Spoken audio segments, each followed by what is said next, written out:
السلام علیکم جی، کیا حال ہے معتکفین کا؟ ہاف وے ہاؤس آ گیا ہے آج؟ ہیں نہیں، 5 ہو گئے پورے آج کا دن ملا کے 5 دن کا اعتکاف پورا ہو گیا. ہاں، اسی کو ہاف وے ہاؤس کہتے ہیں یہاں. اور وقت کے لحاظ سے بھی یہ دن قریباً ہاف وے ہے. اچھا چل رہا ہے اعتکاف ماشاء اللہ سب کا. ہیں بڑوں کے گھٹنے جڑ گئے ہوں گے ضرور. جوئی صاحب تسی بیٹھے ہو؟ اچھا.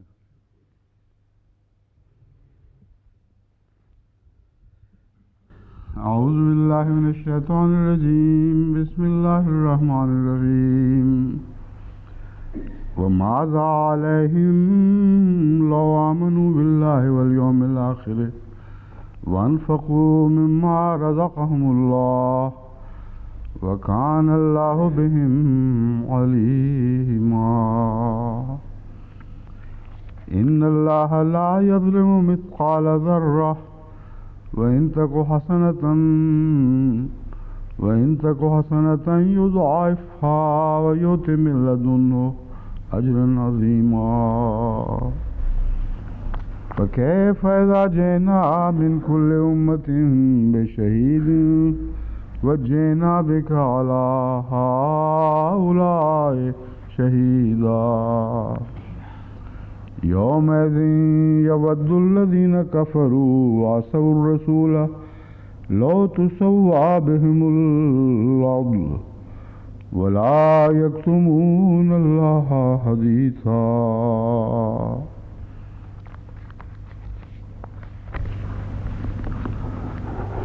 وماذا علیہم لو آمنوا باللہ، اور کیا انہیں مصیبت پڑی ہے یا کیا مشکل پڑتی ہے، کیا روک ہے ان کے لیے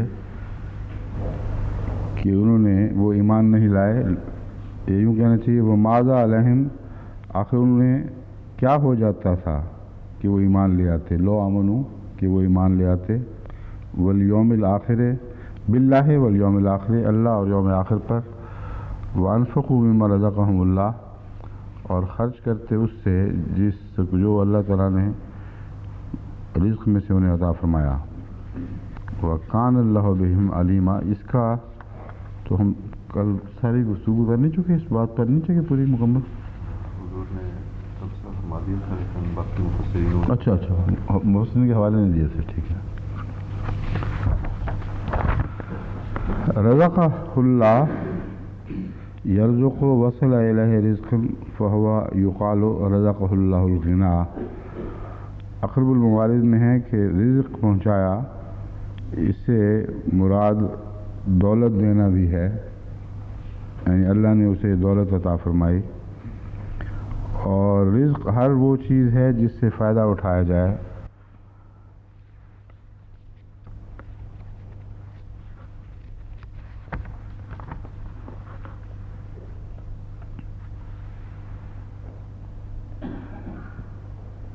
المفردات امام راغب میں ہے کہ رزق سے مراد وہ جاری عطیہ ہے جو خواہ دنیاوی ہو یا اخروی.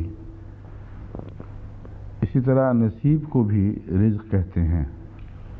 وہ چیز جو کھائی جائے اور غذا کا حصہ بنے اسی بھی رزق کہتے ہیں. اور وہ چیز جو غذا کے طور پر جسم کا حصہ نہ بنے مگر ذہنی غذا ہو، یعنی علم، اسے بھی رزق کہتے ہیں. جیسے رزقت علما.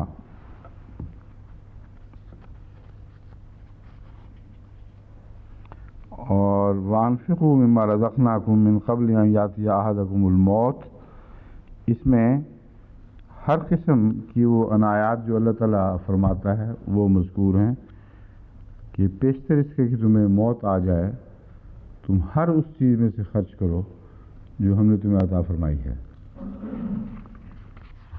اب یہ جو معنی ہے اس پہلو سے انسان کی کا جو احتساب کا مضمون ہے وہ اور بھی زیادہ پھیل جاتا ہے.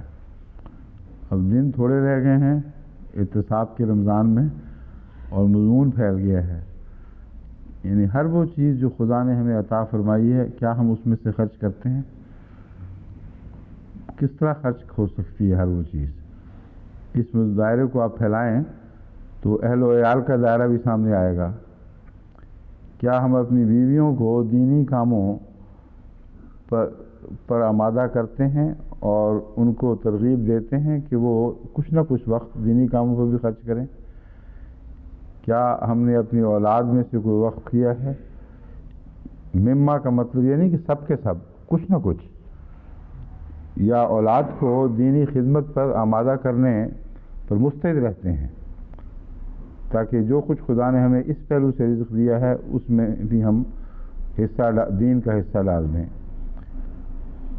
پھر اوقات کے تقسیم ہے ہماری، اس میں سے کس حد تک ہم دین کے لیے وقت بچا کے رکھتے ہیں، اور کیا مہینے میں ایک دفعہ یا ہفتے میں ایک دفعہ یا دن میں ایک دفعہ یا اس سے زیادہ ہم کوئی نہ کوئی وقت دین کی خدمت کے لیے نکالتے ہیں۔ اس میں جہاں تک عبادات کا حصہ ہے وہ تو روزانہ ہوتی ہی ہیں خدا کے فضل کے ساتھ، مگر دوسری صلاحیتیں عبادات کے علاوہ جن میں مال، جان، وقت، دماغ، علمی صلاحیتیں، یہ وہ صلاحیتیں ہیں جن کی میں بات کر رہا ہوں، ورنہ محض وقت کے لحاظ سے تو عبادت کے لیے روزانہ وقت نکلتا ہی ہے۔ تو یہ مضمون بہت پھیل جاتا ہے، یعنی محاسبہ بہت پھیل جاتا ہے، اور انسان کو غور کرتے رہنا چاہیے اس پہلو سے کہ وہ کون سی مجھے ایسی خدا نے چیز عطا فرمائی ہے جو میرے پاس پڑی ہے مگر میں نے کبھی اس میں سے خرچ نہیں کیا خدا کے لیے۔ یہ مضمون اگر انسان بالارادہ اپنی ذات میں جاری کرے تو اس کے سامنے بہت ہی دلچسپ مواقع ایسے نئے ابھریں گے جو پہلے یوں ہی بے توجہی کے شکار تھے اور خیال نہیں جاتا تھا، لیکن اس طرح آپ کو موقع مل سکتا ہے ان چیزوں میں کچھ خرچ کرنے کا۔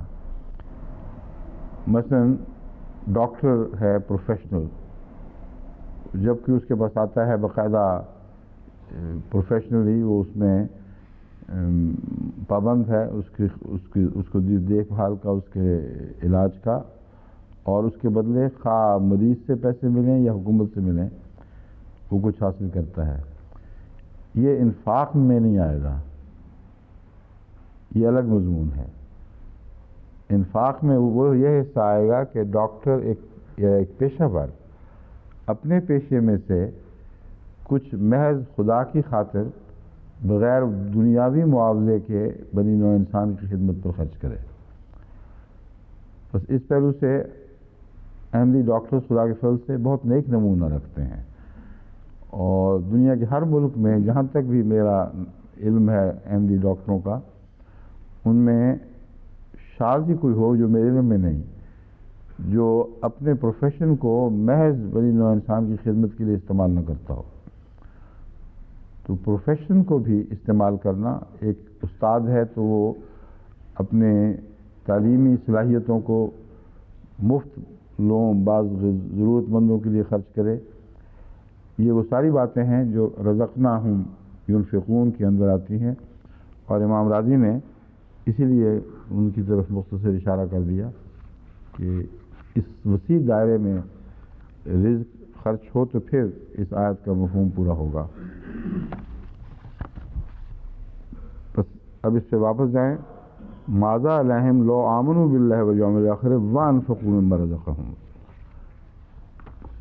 اس آیت نے یہ مزید تعیین کر دی ہے کہ خود بظاہر اچھے خرچ بھی کرو تو وہ بیکار جائیں گے اگر اللہ کے حوالے سے نہ کیے جائیں، اور اللہ کے حوالے سے خرچ کرنے میں ایک فطرتی آسانی بھی پیدا ہو جاتی ہے، کیونکہ جس شخص نے کچھ دیا ہو اگر وہ واپس مانگے تو انسان زیادہ آسانی کے ساتھ وہ خرچ کرتا ہے بنسبت اس کے کہ کوئی ایسا مانگے جس نے نہ دیا ہو، یا کسی ایسی جگہ خرچ کی تلقین ہو جہاں ایک بے تعلق چیز ہو۔ اب کسی بچے کو آپ خود کوئی چیز تحفہ دیں، مٹھائی اور کہ مجھے تھوڑی سی دو، تو وہ کنجوس بچہ بھی ہو تو اکثر کچھ ضرور دے دے گا، کیونکہ اس کو یاد ہے کہ یہ ہاتھ ہے تازہ تازہ جس نے مجھے بھی دیا ہے. اور اگر کوئی اور میں مانگے تو بعض ہو گیا تیسی تیسی، چلو تم یوں ہی دوں، میری چیز ہے. تو مما رزقناہم کے حوالے سے اللہ تعالیٰ نے جو یہ فرمایا ہے، اللہ نے جو دیا ہے اس میں سے اللہ کے حوالے سے کرو، تو یہ دین کی خاطر خرچ کرنے کے مضمون کو آسان کر دیتا ہے، کہ عمل کو آسان کر دیتا ہے.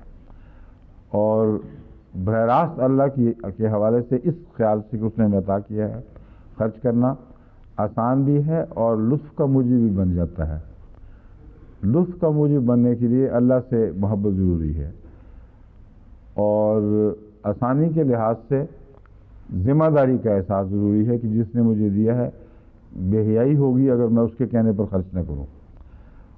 اور یوم آخرت کے لحاظ سے یہ مضمون خطرات سے بچانے والا ہے، کیونکہ یوم آخرت کے حوالے سے جب بھی آپ خرچ کرتے ہیں ذہن میں یہ امید ہوتی ہے کہ اس خرچ کے نتیجے میں اپنی اعمال کی پاداش سے بچایا جاؤں گا، اور یہ خرچ میرے اس طرح کام آئے گا کہ میرا حساب کتاب آسان ہو جائے گا. بس حساب کتاب کی آسانی کا جو پہلو ہے وہ اس آیت کریمہ میں خصوصیت سے درج ہے. سمجھے ہیں؟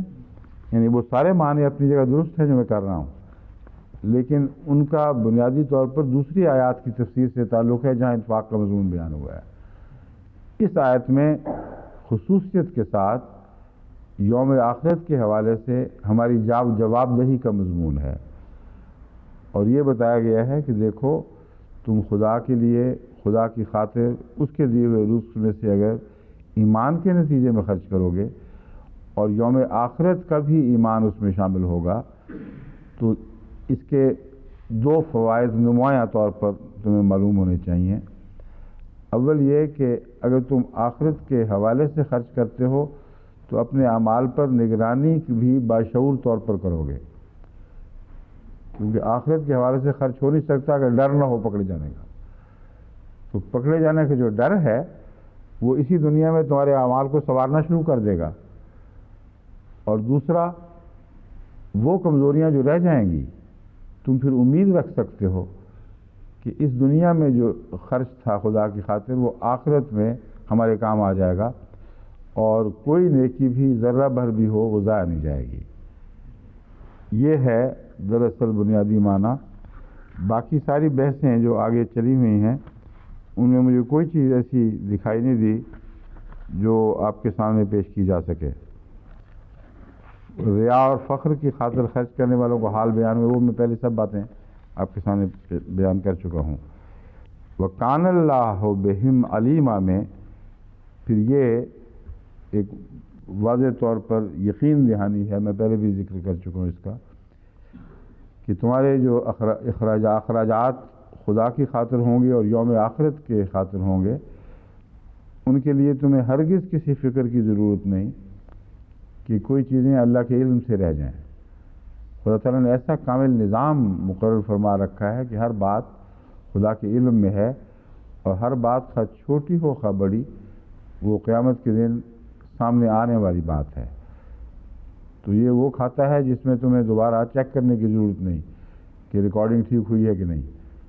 ہر چیز چھوٹی سے چھوٹی اس قانون قدرت کے تابع مندرج ہو رہی ہے، کہیں لکھی جا رہی ہے. اور علیمہ کا یہ معنی ہے اللہ تعالیٰ کے علم میں ہے مستقلاً. اس کے بعد کی آیت ہے سورہ نساء آیت 41، ان اللہ لا یظلم مثقال ذرۃ. اب یہ دیکھیں کیسا اس مضمون کے ساتھ براہ راست اس کا تعلق بن جاتا ہے. کسی شان نزول کی ہرگز ضرورت نہیں، کیونکہ اگر یہ بات درست ہے کہ جو کچھ ہم خدا اور یوم آخرت کی خاطر خرچ کریں گے وہ ہمارے کام آئے گا، تو پھر یہ وہم کہ شاید کوئی چھوٹی سی چیز نظر سے اوجھل رہ جائے، یہ وہم دور ہونا چاہیے. اور اگلی آیت اسی وہم کو دور فرما رہی ہے، ان اللہ لا یظلم مثقال ذرۃ. اللہ تعالیٰ ایک ذرہ برابر بھی ظلم نہیں کرتا. اور یہاں ظلم کے معنی جیسا کہ آگے میں بیان کروں گا حوالوں سے، اس میں اندھیرے بھی ہیں، نظر انداز ہونے کے بھی ہیں، کوئی چیز جو نوٹس میں آنی چاہیے تھی وہ نوٹس میں نہیں آ سکی، کوئی چیز جس کی داد ملنی چاہیے تھی وہ داد نہیں دی گئی، یہ سارے ظلم کی قسمیں، یہ ساری ظلم کی قسمیں ہیں۔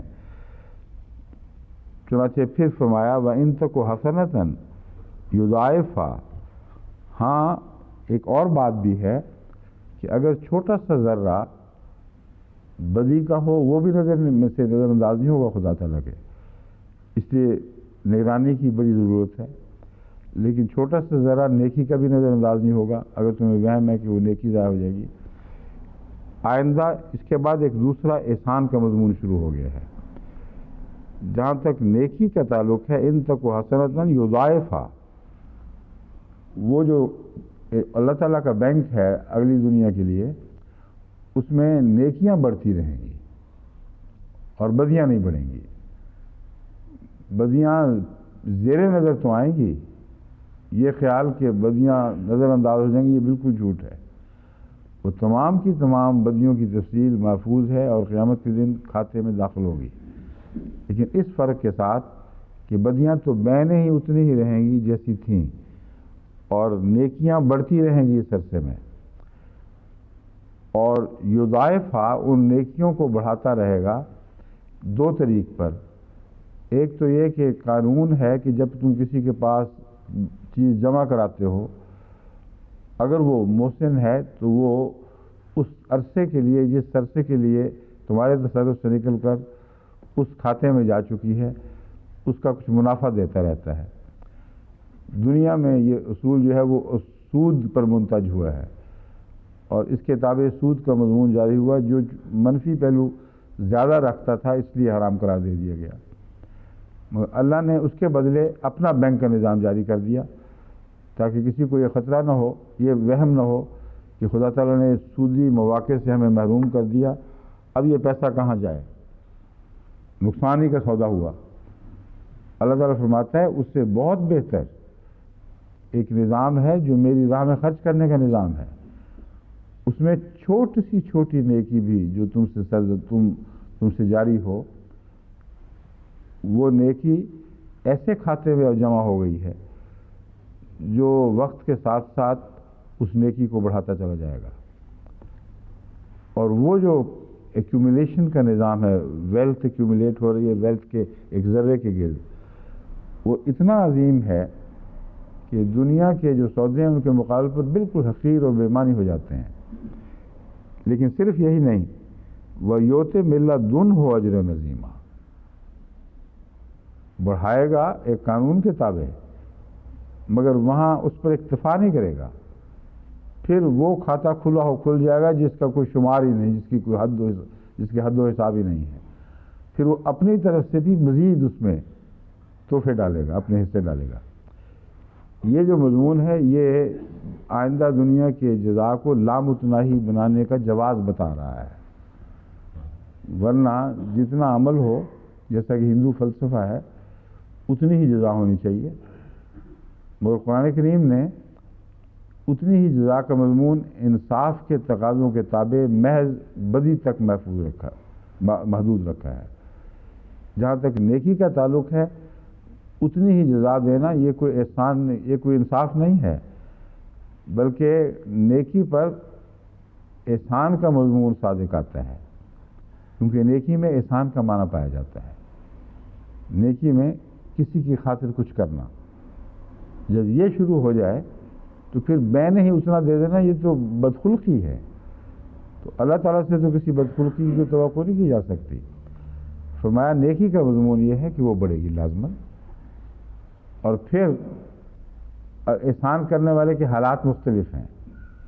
ایک نیکی کرتا ہے غیر معمولی اخلاص کے ساتھ اور کامل توحید کے جذبے سے سرشار ہو کر کلیتاً ہر ذہنی جو صلاحیت ہے اس کو خدا کے حضور ڈال دیتا ہے، اپنا کچھ بھی نہیں رہنے دیتا، جو کچھ بھی وہ ڈالتا ہے سب کچھ ہے مگر محدود ہے، کیونکہ انسان محدود ہے، اور اس زمانے کے لحاظ سے بھی محدود ہے، اپنے اثر اور کمیت کے لحاظ سے بھی محدود ہے، تو پھر اس کو لامتناہی جزا کیسے مل سکے گی؟ یہ ہے اگلا حصہ، وہ یوت من لدنہ اجرا عظیما، پھر اللہ اپنی طرف سے اسے بے شمار اجر عطا فرماتا ہے۔ اس کی اب جہاں تک لغت کی بحث ہے وہ میں آپ کے سامنے رکھتا ہوں۔ ثقل یثقل ثقلا، یہ خفا کی ضد ہے، یعنی ہلکا کیا، کوئی چیز ہلکی ہو گئی، اس کے مقابل پر بھاری ہو گئی۔ تو بوجھ اور وزن اور بھاری پن، یہ تینوں معنی مثقال کے اندر استعمال ہوتے ہیں، نہ ثقل لفظ کے اندر استعمال ہوتے ہیں۔ مثقال اس کا ناپنے کا پیمانہ ہے، بس ترازو کو مثقال کہتے ہیں، اور وزن کے لحاظ سے برابری ہو تو بھی مثقال کا لفظ استعمال ہوگا کہ یہ اس کے برابر ہے۔ قرآن کریم نے لفظ ثقلت اور ثقلہ کو مختلف مواقع پر مختلف معانی پر اطلاق کرتا ہوا استعمال فرمایا ہے، اور یہ آیات جو ہیں یہ ایسی گھڑیوں پر بھی استعمال ہوئی ہیں جو انسان پر بہت بوجھل ہوں گی، یا زمین و آسمان پر بہت بوجھل ہوں گی، یعنی ایسے سے سخت وقت جن کی برداشت کی طاقت نہ ہو، اس کے لیے بھی لفظ ثقلہ استعمال فرمایا گیا ہے۔ مفردات میں ہے بھاری اور ہلکا متضاد ہیں، ہر وہ چیز جسے وزن کا اندازہ کیا جاتا ہے اسے ثقیل کہتے ہیں۔ ثقیل کا لفظ اجسام اور معنی دونوں پر برابر استعمال ہوا ہے، جیسے اثقلہ الغرم والوزر، یعنی اس کو توان اور قصور نے بوجھل کر دیا، یعنی ایک شخص بہت بوجھوں تلے دبا ہوا ہو، جس میں چٹیاں بھی ہوں اور کئی قسم کی قرض، تو ان ایسے موقع پہ کہتے ہیں اثقلہ الغرم والوزر، کہ اسے مالی بوجھ اور چٹیوں نے بوجھ کے نیچے دبا دیا ہے۔ اور ثقیل کا لفظ انسان کے لیے کبھی تو مذمت کے لیے استعمال ہوتا ہے، اور یوں اکثر تعارف کے وقت استعمال کرتے ہیں، اور کبھی مدح کے لیے بھی۔ مثقال تولنے کا پیمانہ ترازو، جیسا کہ قرآن کریم فرماتا ہے وَإِنْ كَانَ مِثْقَالُ حَبَّةٍ مِّنْ خَرْدَلٍ آتَيْنَا بِهَا وَكَفَىٰ بِنَا حَاسِبِينَ، کہ اگر کوئی ایک خردل یعنی رائی کے دانے کے برابر بھی وزن رکھتا ہو، کوئی چیز وزن رکھتی ہو، ہم اسے بھی لے آئیں گے، اور ہم سے بہتر حساب کرنے والا کوئی نہیں ہے، ہم بہترین حساب کرنے والے ہیں۔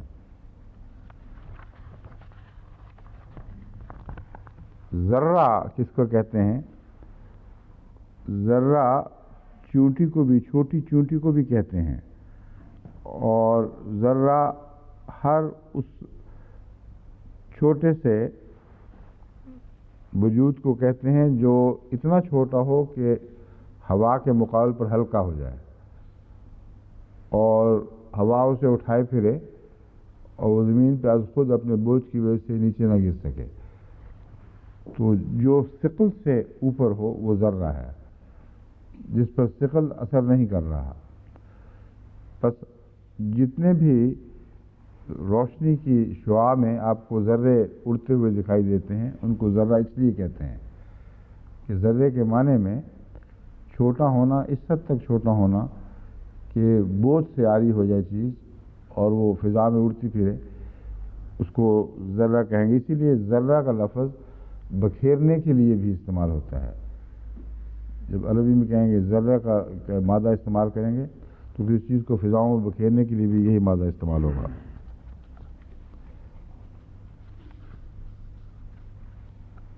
لسان العرب نے لکھا ہے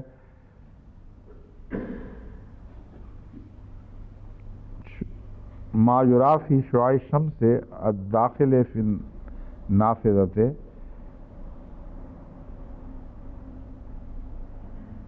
وہ بھی اسی ذرے کے مضمون میں داخل ہے جو شعاع میں اڑتا پھرتا دکھائی دیتا ہے۔ حضرت خلیفۃ المسیح اول نے چونٹی کے معنوں کے لحاظ سے ایک دلچسپ بات یہ بھی فرمائی ہے کہ جس چونٹی کو ذرہ کہا جاتا ہے اس کے سر کو مثقال کہتے ہیں، تو مثقال اور ذرۃ کا ایک یہ بھی دلچسپ معنی بنتا ہے کہ ایک چونٹی کے سر کے برابر، اور وہ چونٹی جو مثقال جو ذرہ کہلاتی ہے وہ لال رنگ کی چھوٹی چھوٹی چونٹیاں ہوتی ہیں، اور جن کو تجربہ ہو ان سے کاٹے جانے کا ان کو پتہ ہے کہ وہ بڑی خبیث چیزیں ہیں مگر شروع میں نظر ہی نہیں آتی۔ آپ سیر پہ کہیں جائیں، شکار وغیرہ پہ کئی ہمیں موقع ملتا ہے، آرام سے خالی جگہ دیکھ کے بیٹھ گئے، تھوڑی دیر کے بعد جب وہ کاٹنے لگتی ہیں پھر پتہ چلتا ہے کہ یہ کیا چیز ہے، تو سرخ چھوٹی بہت ہی چھوٹی چونٹیاں ہوتی ہیں، ان کا سر تقریباً نہ دکھائی دینے والا ہے لیکن محسوس ہونے والا سر ہے، جو پنجہ مارتی ہے تو اس کو آپ اکھیڑ کے دیکھیں اس کا سر جدا ہو جائے گا، مگر وہ اس کا جو پکڑ ہے نا اس کی وائس وہ نہیں چھوٹتی، نوچ نوچ کے اب ان کو پھینکتی جائیں ان کو چھوٹا چھوٹا سر ساتھ لگا رہے گا، اس کو رگڑ کے پھر الگ کرنا پڑتا ہے۔ تو حضرت خلیفۃ المسیح اول فرماتے ہیں کہ یہ بھی مراد ہو سکتی ہے کہ وہ سرخ چونٹی جس کا چھوٹا سا سر ہوتا ہے اور اسے مثقال کہتے ہیں۔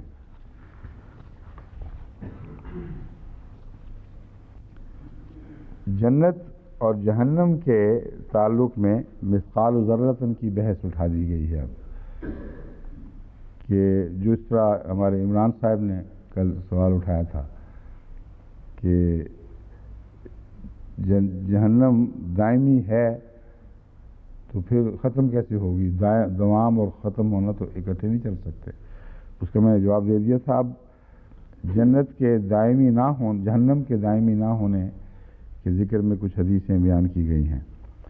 ابو سعید خدری رضی اللہ تعالیٰ عنہ سے روایت ہے اور یہ صحیح مسلم کتاب الایمان سے لی گئی ہے۔ اللہ تعالیٰ اہل جنت کو جنت میں اپنی رحمت سے داخل کرے گا اور اہل النار کو دوزخ میں داخل کرے گا، پھر فرمائے گا جس کے دل میں رائی کے ذرے کے برابر بھی ایمان ہے اسے باہر نکالو۔ انہیں اس حال میں نکالا جائے گا کہ وہ کوئلے کی طرح جلے ہوئے ہوں گے، انہیں نہر الحیات یا نہر الحیا، راوی کہتا ہے مجھے یاد نہیں حیات فرمایا تھا یا حیا فرمایا تھا، نہر الحیا میں ڈالا جائے گا یا نہر الحیات میں، اس پر وہ اس دانے کی طرح جو پانی کے بہاؤ کی طرف اگتا ہے تیزی سے اگیں گے۔ کیا کبھی تم نے دیکھا نہیں کہ وہ دانہ کس طرح زرد لپٹا ہوا اگتا ہے، یعنی اس کے گرد ایک غلاف سا ہوتا ہے زرد رنگ کا، وہ اس سبزی سے عاری ہوتا ہے اس وقت۔ جو زرد کہنا ہے رسول حضور اکرم صلی اللہ علیہ وسلم کا یہ بے مقصد نہیں ہے، کیونکہ جتنی بھی گروتھ یعنی نامیاتی بڑھوتی ہے وہ کلوروفل کی محتاج ہے، اور روشنی سے کلوروفل اس کو انرجی میں تبدیل کرتا ہے، لیکن جو شروع میں کونپل نکلتی ہے وہ زرد رنگ کی ہوتی ہے، اس کے اندر ہی کچھ مادہ ہے جو تحلیل ہوتا ہے اور پھر اس کے اندر وہ پہلے کلوروفل پیدا کرتا ہے پھر وہ لیتا ہے۔ تو بہت باریک نظر سے حضور صلی اللہ علیہ وسلم نے اس مثال کا مطالعہ فرمایا اور ہمارے سامنے اس کو کھولا کہ جس طرح دنیا میں بعض دفعہ ابتداء میں بالکل زرد کونپل سی نکلتی ہے اور پھر اس کے اندر سے ہی وہ چیز پیدا ہو جاتی ہے جو اس کے اندر بڑھوتی کا عمل جاری کر دیتی ہے، اسی طرح وہ چونکہ کوئلے کی طرح جلے ہوئے ہوں گے، جب ان کو زندگی عطا ہوگی تو پہلے وہ ہلکا سا زرد سا وہ خول سا یا زرد پتا سا ہوگا جس کے اندر وہ لپٹے ہوئے ہوں گے، پھر وہ خدا تعالیٰ کے فضل کے ساتھ وہ کھلنا شروع ہوگا، اس کے اندر سے پھر وہ نامیاتی مادہ سر نکالے گا جو روحانی پرورش کے لیے ضروری ہے۔ اب کچھ حدیثیں بیان ہوئی ہیں جن کے متعلق وہ غور طلب بات ہے کہ اگر اس کی تشریح نہ کی جائے واضح طور پر تو الجھن والی باتیں ہیں بعض. مثلا عبد المطلب کے متعلق ابو طالب کے متعلق ابن عباس سے روایت ہے، اور یہ روایت سند کے لحاظ سے بڑی قوی ہے، یعنی صحیح بخاری میں ہے، سوائے اس کے کہ ہمارے راویوں کی چھان بین کرنے والے کوئی راوی نکالنے بیچ میں سے، ورنہ بظاہر تو بڑی پختہ سند ہے، لیکن مضمون ایسا ہے جس پہ تعجب ضرور ہوتا ہے. کہتے ہیں ابن عباس کہ میں نے ابو طالب کے متعلق پوچھا کہ یا رسول اللہ انہو کانا یہوتوں کا و یغضب لکا، کہ وہ آپ کو فائدہ پہنچایا کرتے تھے اور آپ کی خاطر دوسروں پر غضبناک ہوا کرتے تھے. یہودوں کا مطلب ان کو گھیر لیتے تھے، حفاظت کرتے تھے، اور یا ترجمہ لکھا ہوا آپ کی خاطر دوسروں سے ناراضگی مول لیتے رہے. مگر یغضب لکا کا یہ مطلب تو نہیں ہے. یغضب لکا کا مطلب ہے آپ کی خاطر دوسروں پر ناراض ہوتے رہے کہ نہ کرو ایسا. قال نعم، آپ نے فرمایا ہاں. جواب سوال یہ تھا حل نفعت ابا طالب، کیا اس بات نے ابو طالب کو کوئی نفع پہنچایا ہے؟ یہاں تک تو بات بالکل درست ہے کہ آن حضرت صلی اللہ علیہ وسلم کی خاطر جو انہوں نے غیر معمولی اپنے قبائل کے سرداروں کی دشمنیاں مول لی ہیں اور آخر وقت تک آپ کے حفاظت سے پیچھے نہیں ہٹے، اس کی کوئی جزا ہونی چاہیے. اور اگلی جو جزا بیان ہوئی ہے وہ مجھے یقین نہیں ہے کہ وہ رسول اللہ صلی اللہ علیہ وسلم نے فرمائی ہو، کیونکہ بہت اتنی بڑی بات کے بعد اتنی چھوٹی سی بات یہ ہو نہیں سکتا. اور جہاں تک ان کے مشرک ہونے کا تعلق ہے اس کے متعلق ہمارے پاس کوئی روایت ایسی نہیں، کوئی سند نہیں کہ ابو طالب واقعتاً بت پرست تھے. اگر یہ ثابت ہو جاتا تو پھر اس بات کا امکان تھا، احتمال تھا کہ یہ روایت ان معنوں میں پوری آئے، صادق آئے. اب یہ نیکی کا ذکر ہے بڑا بھاری اور بڑی عظیم نیکی ہے، اس کے جواب میں کہ فائدہ ہوا تو کیا فائدہ ہوا؟ حضرت صلی اللہ علیہ وسلم فرماتے ہیں ان راوی کے بیان کے مطابق ہاں وہ دوزخ میں ایسی جگہ ہیں یعنی فتویٰ دے دیا گیا ہے جہاں آگ ٹخنوں تک ہے. اگر وہ میری اس طرح مدد نہ کرتا جو تم بیان کر رہے ہو تو پھر وہ نچلے جہنم کے درجے میں ہوتا. اب ٹخنوں تک آگ ہونا بھی کوئی معمولی بلا تو نہیں ہے. اس لیے یہ جواب عجیب سا ہے جو میرے دل کو بالکل نہیں لگتا کہ اتنا بڑا ایک نیکی کا مقام ہے محمد رسول اللہ کی حفاظت کرنا اور سب کی ناراضگی مول لے کر، اور پھر ذاتی شرک ثابت نہ ہو. اس کے بعد یہ خدا چھوٹی سی جزا دے گا، مجھے نہیں یقین آتا. یعنی یقین اس لیے نہیں آتا کہ مجھے یقین ہے کہ حدیث درست ہی نہیں ہے، ورنہ اگر درست ہے تو پھر میرے یقین کی کوئی بحث نہیں رہتی. پھر حضرت صلی اللہ علیہ وسلم عارف باللہ ہیں، آپ بہتر جانتے ہیں کہ کیا بات ہے.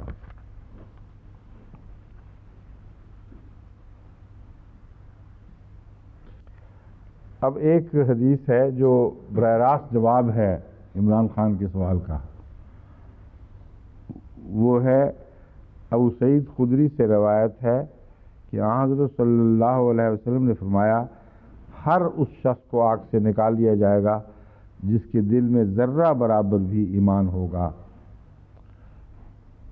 اب سوال یہ ہے کہ کیا ایسے لوگ بھی ہیں جن کے دل میں ذرہ برابر بھی ایمان نہ ہو؟ اگر ایسے لوگ ہوں تو پھر ان کو نہیں نکالا جائے گا. لیکن یہ ناممکن ہے کہ خدا تعالیٰ نے جس کائنات کو پیدا فرمایا، جس جو تخلیق کیا اس میں کوئی ایسا وجود بھی ہو جو ایمان کے اثر سے کلیتاً خالی ہو. اس لیے کہ اللہ تعالیٰ فرماتا ہے کہ ہم نے تو انسان کی پیدائش سے پہلے ہی اس کی پشت میں اس سے گواہی لے لی تھی. الستو بربکم قالوا بلا، اے انسان کیا میں تیرا رب نہیں ہوں؟ اس نے کہا بلا، کیوں نہیں؟ تو یہ جو بلا کی آواز اٹھ چکی ہے وہ تو مٹ ہی نہیں سکتی، اور وہ مضمون یہی بیان ہوا ہے کہ اس کے باوجود جب تم خدا کا انکار کرو گے اس دنیا میں تو کوئی جسٹیفیکیشن نہیں، تمہارے وجود کے اندر یہ لکھی ہوئی ذات میں مرتسم گواہی موجود ہے۔ اور اس مضمون پر میں پہلے فلسفیوں کے حوالے سے بھی روشنی ڈال چکا ہوں۔ چوٹی کے فلسفی اس دور کے جو دہریہ ہیں وہ یہاں پہنچ کر بالکل لاجواب ہو جاتے ہیں، کہتے ہیں جہاں تک کل عالم کے انسان کی گواہی ہے اس کا یہ اشتراک کہ ہر جگہ خدا کا تصور موجود، یہ بالکل ناقابل فہم ہے۔ ان کے حالات الگ الگ، مختلف حالات میں وہ انہوں نے پرورش پائی، سوسائٹی نے مختلف رخ اختیار کیے، کوئی وجہ ہی نہیں بنتی کہ خدا کا وہ کامل تصور ہو جو تمام بڑے مذاہب میں پایا جاتا ہے، اور وہ اس تصور سے ایک بھی سوسائٹی خالی نہیں۔ چنانچہ وہ کہتے ہیں کہ یہاں آ کر ہمارے عقلیں دنگ ہو جاتی ہیں، ہم پھر کوئی دلیل نہیں پاتے جس کے سہارے خدا کا انکار کر سکیں۔ بس یہ وہ معاملہ ہے ذرہ من الایمان، یہ ہو ہی نہیں سکتا کہ کسی انسان میں ایمان کا کوئی ذرہ، کوئی شائبہ بھی نہ ہو۔ اور قرآن کریم دوسری جگہ فرماتا ہے کہ بسا اوقات انسان سوال اٹھاتا ہے اپنے دل سے، اس کو کسی نہ کسی حالت میں اچانک یہ خیال آتا ہے کہ کوئی ہے، ضرور ہے، اور یہ جو حالتیں ہیں یہ دل پر ایک زلزلہ طاری کر دیتی ہے۔ بعض دفعہ وہ کہتے ہیں کاش ہم مومن ہوتے، کاش ہم ایمان لے آتے۔ بعض دفعہ جب وہ انتہائی مصیبت کا وقت آتا ہے اس وقت یہ دل کے ذرہ جاگ اٹھتا ہے، اور جب سمندروں میں طوفان آتے ہیں اس وقت دل سے ایک ہی خدا کی آواز اٹھتی ہے۔ بس اگر کلیتاً خالی ہو تو اس کے اٹھنے کا سوال ہی نہیں پیدا ہوتا۔ تو یہ باتیں ہیں جو میں سمجھا رہا ہوں، اس حدیث کا یہ معنی نہیں ہے کہ شاید کوئی ایسا بھی ہو جس کے ذرہ بھر ایمان نہ ہو۔ اور دوسری حدیث اس مضمون پر وضاحت سے روشنی ڈالتی ہے جس میں یہ ذکر ہے کہ لازماً ایک وقت میں جہنم کلیتاً خالی ہو جائے گی۔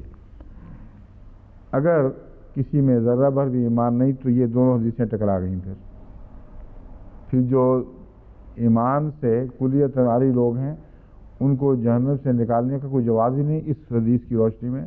یہاں صرف ان کی نجات کا ذکر ہے جن کے دل میں ذرہ بھر بھی ایمان نہ ہو۔ سمجھ گئے؟ اس پہلو سے یہ لازم ہے کہ ہر انسان کے دل میں خواہ کتنا ہی کٹر دہریہ کو نہ ہو، ایک بیج ایمان کا ضرور رہتا ہے جو کبھی کبھی اٹھتا ہے، اسے بے چین بھی کر دیتا ہے، خواہ وہ کھلم کھلا اس کا اقرار کرے یا نہ کرے۔ اب اس مضمون کو بعض لوگوں نے اپنی تفسیری نوٹ میں ایسی باتوں میں الجھا دیا ہے کہ جس پہ انسان کی عقل دنگ رہ جاتی ہے۔ اس میں ایک علامہ ثناء اللہ صاحب پانی پتی کی تفسیر ہے، کلمہ شہادت کی انتہائی اہمیت۔ عبداللہ بن عمرو بن عاص سے روایت ہے کہ رسول اللہ صلی اللہ علیہ وسلم نے فرمایا قیامت کے دن اللہ تعالیٰ ایک شخص کو لوگوں کے سامنے اعلان لائے گا، اس کے سامنے اعمال ناموں کے 99 طومار کھولے جائیں گے، یعنی رجسٹر اعمال ناموں کے 99 کھولے جائیں گے، ہر دفتر اس کا حد نظر تک لمبا ہو جائے گا۔ لمبا جب کھولے جائیں گے تو جہاں تک انسانی نظر کام کرتی ہے وہ کاغذوں کے انبار میں پھیلتے چلے جائیں گے، حد نگاہ تک وہی دکھائی دے گا کاغذوں میں سے ہر ایک جس پہ اس کے سارے اعمال لکھے ہوئے ہیں۔ پھر اللہ تعالیٰ فرمائے گا کیا تو اس سے ذرا بھی انکار کرتا ہے؟ انکار کرتا ہے کہ یہ باتیں تو نہیں کہی تھیں اور یہ سب تیرے اعمال نامے ہیں؟ کیا میرے نگران کاتبوں نے تیری کوئی حق تلفی کی ہے؟ بندہ عرض کرے گا اے میرے رب ہرگز نہیں، وہ فرمائے گا کیا گناہ کرنے کا تیرے پاس کوئی عذر ہے یا تیری کوئی نیکی ہے جسے تو بجا لایا ہو؟ وہ آدمی حیران و ششدر رہ جائے گا کہ کوئی نہیں، نہ کوئی جواز، نہ ایک ذرہ بھر نیکی کبھی ساری عمر مجھ سے سرزد ہوئی۔ اللہ تعالیٰ فرمائے گا کیوں نہیں؟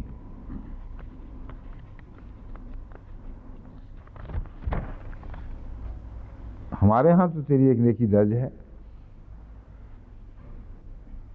اور اس نیکی کی وجہ سے آج تجھ پر کوئی ظلم نہیں کیا جائے گا۔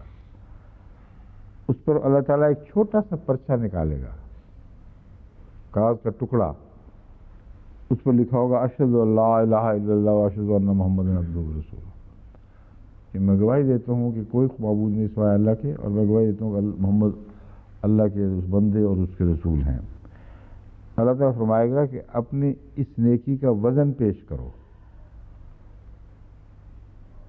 اول تو جس شخص نے یہ کہا ہو پورے صمیم قلب کے ساتھ کہ لا الہ الا اللہ محمد رسول اللہ، اس کے اعمال پر اس اقرار صالح کا اتنا بھی اثر نہ ہو کہ ہر گناہ وہ کرے اور ایک ذرہ بھی نیکی نہ کرے، یہ تضاد ہے جو ناممکن ہے، یہ تصور میں بھی نہیں آ سکتا۔ اگر ہزار راوی بھی گواہی دیں جو ثقہ کہلاتے ہوں تو محمد رسول اللہ صلی اللہ علیہ وسلم یہ نہیں بیان فرما سکتے۔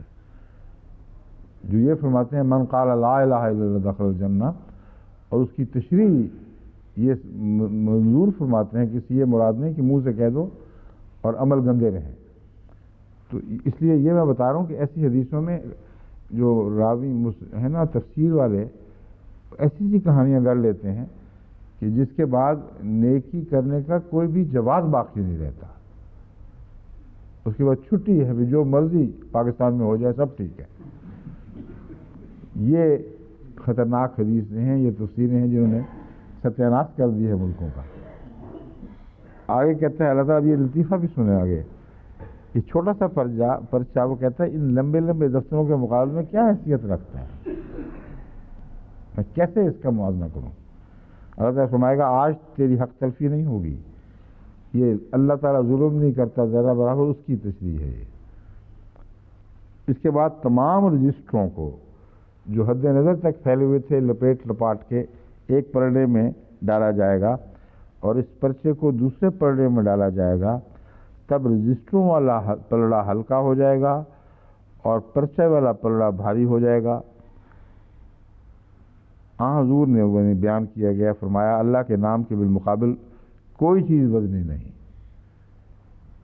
تو وہ نام جس کو تم وزن ہی نہیں دیتے اپنے دل میں، جو ذرہ بھر بھی تمہارے اعمال میں جاری نہیں ہوتا، اس کو یہ اگر اہمیت ہے کہ صرف منہ سے کہہ دو، تو پھر عمل کی دنیا یا نیک اعمال کی دنیا تو بالکل بلا جواز ہے، سارا شریعت کا نظام ہی ٹکڑے ٹکڑے ہو کر بکھر جاتا ہے، کچھ بھی باقی نہیں رہتا۔ یہی مضمون، اس سے ملتا جلتا مضمون ایک اور حدیث میں بھی ہے، اور عجیب و غریب پھر کس سے لوگوں نے گھڑ لیے ہیں۔ اس میں علامہ محمد ثناء اللہ صاحب پانی پتی، پہلے کون سے تھے؟ پہلے بھی یہی تھے، ان کا دماغ بڑا چلتا ہے ان باتوں۔ یہ فرماتے ہیں، اور ہمارے جو علماء نے جو لکھا وہ زور مجھے سمجھانے کی خاطر یوں ہی نہ انکار کر بیٹھنا۔ وہ کہتے ہیں مذکورہ باروایت تفسیر جامع البیان المعروف تفسیر الطبری جز 5 صفحہ 99 پر بھی درج ہے، اس لیے ہوش کر کے وار کرنا ضروری۔ حضرت ابو سعید خدری کی طرف بڑی باتیں منسوخ ہو گئی ہیں بیچاروں کی طرف۔ رسول صلی اللہ علیہ وسلم نے فرمایا جب مومن دوزخ سے نجات پا لیں گے، جب مومن دوزخ سے نجات پا لیں گے اور امن میں ہوں گے، تو اپنے ان بھائیوں کے متعلق جو دوزخ میں داخل کر دیے گئے ہوں گے اپنے رب سے اتنا شدید جھگڑا کریں گے کہ تو تکار ہو جائے گی وہاں۔ ایک ایسا جھگڑا تم میں سے کوئی اپنے حق سے متعلق دنیا میں کسی سے بھی نہیں کرتا۔ یہ تو تکار کا لفظ بڑا نرم لفظ ہے۔ وہ کیا کہیں گے؟ اے ہمارے رب، ہمارے بھائی ہیں، ہمارے ساتھ نمازیں پڑھتے تھے، روزے رکھتے تھے، حج کرتے تھے، اس لیے ہم نہیں برداشت کر سکتے کہ ان کو تو جہنم میں ڈال دے. وہ رب جو کہتا ہے میں ایک ذرہ پر بھی ظلم نہیں کرتا، اس پر ظلم کا سب سے بڑا الزام لگانے والے یہ جنتی ہوں گے. یہ اس کی تشریح ہو رہی، سوچے ذرا. اور ایسا جھگڑا چلے گا وہاں کہ جنت میں جہاں اللہ تعالیٰ فرماتا ہے کہ سوائے سلام کے کوئی قول ہی نہیں ہوگا، کوئی اختلاف کی بات نہیں ہوگی، کوئی لغویات نہیں وہاں سنائی دیں گی. اس جنت کا نقشہ یہ مفسرین یہ کھینچ رہے ہیں کہ جہنم سے نکلتی پہلا احسان کا بدلہ یہ اتاریں گے کہ اللہ سے جھگڑ کے ستیہ ناش کر لیں گے اپنا. اور دلیل دیکھی کیسی زبردست دے رہے ہیں. ہم نے خود دیکھا، ہمارے ساتھ نماز پڑھتے تھے، روزے رکھتے تھے، حج کرتے تھے. اللہ تعالیٰ فرمائے گا اچھا چلو چھوڑو میرا پیچھا، جاؤ جسے پہچانتے ہو دوزخ میں سے نکال لاؤ. اور وہ قرآن جو یہ فرماتا ہے کہ لا یسمعون، حسیسہ والی نہیں، حسیسہ لا یسمعون حسیسہ، کہ مومن بندے اس کی سسراہٹ کی آواز بھی نہیں سنیں گے، اس کی سرگوشی کی آواز بھی نہیں سنیں گے، اتنے دور ہوں گے، اسے دور رکھے جائیں گے. جنت میں آ کر پھر نکلنا بھی ناممکن ہے. تو تمام قرآن اور احادیث اس پہ نفی کرتے ہیں. تو اللہ تعالیٰ کہ جاؤ تھوڑی دیر کے لیے جنت سے نکلو، خود جاؤ جہنم میں پچھان کے نکال کے لاؤ. چنانچہ وہ شوق سے پھر جائیں گے وہاں، وہ ان کے پاس جائیں گے اور انہیں ان کے چہروں سے شناخت کریں گے، یعنی جہنمیوں کے چہروں سے، کیونکہ آگ نے ان کے چہروں کو جلایا نہ ہوگا.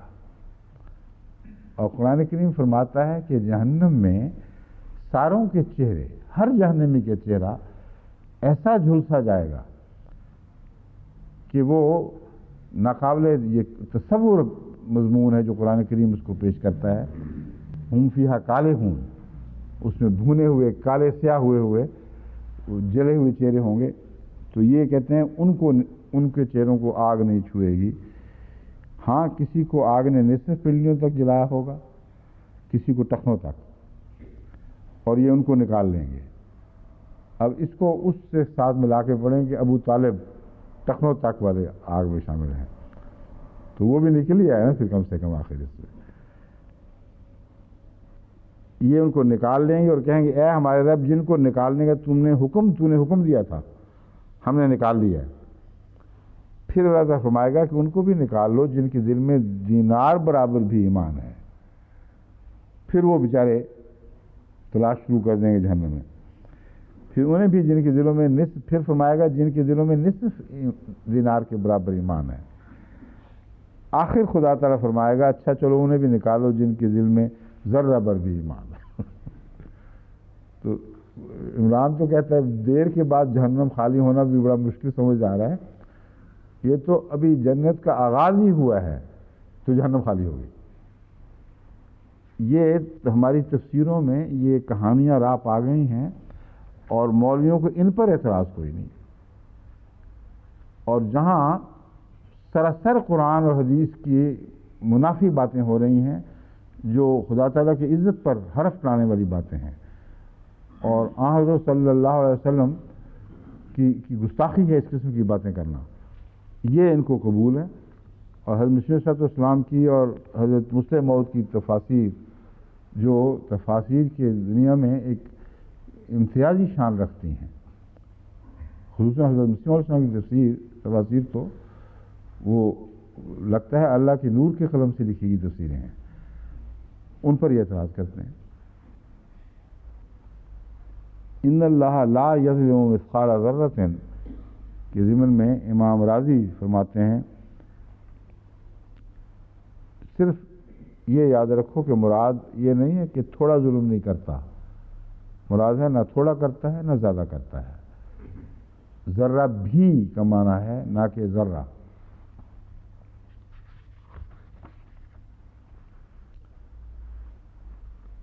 اسی طرح حضرت امام راضی فرماتے ہیں اس آیت کا پہلی آیت وَمَاذَا عَلَيْهِمْ لَوْ آمَنُوا بِاللَّهِ وَالْيَوْمِ الْآخِرِ وَأَنفَقُوا مِمَّا رَزَقَهُمُ اللَّهُ سے تعلق یہ ہے کہ اللہ تعالیٰ فرماتا ہے کہ وہ ذرہ برابر بھی ظلم نہیں کرتا، بلکہ نیکی سرزد ہونے پر وہ اسے مزید بڑھائے گا. یہ بات میں پہلے خود ہی بات کھول چکا ہوں.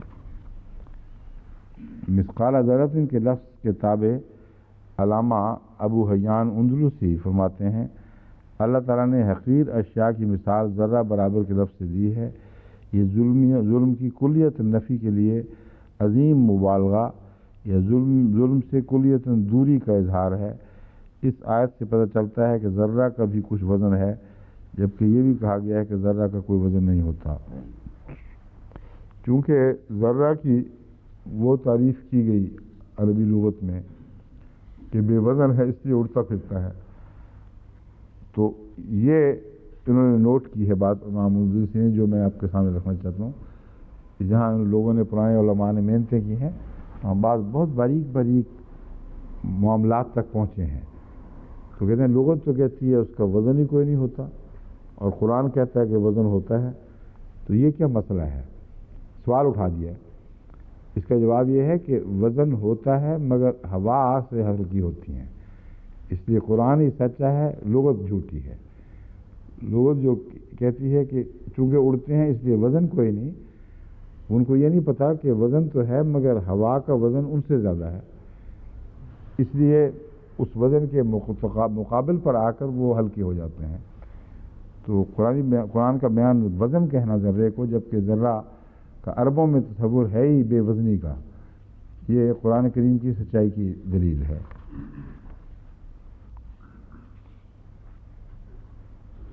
علامہ ابو عبداللہ القرطبی فرماتے ہیں اللہ تعالیٰ ان کے اعمال کے ثواب میں ذرہ برابر بھی کمی نہ کرے گا، بلکہ انہیں پوری جزا دے گا.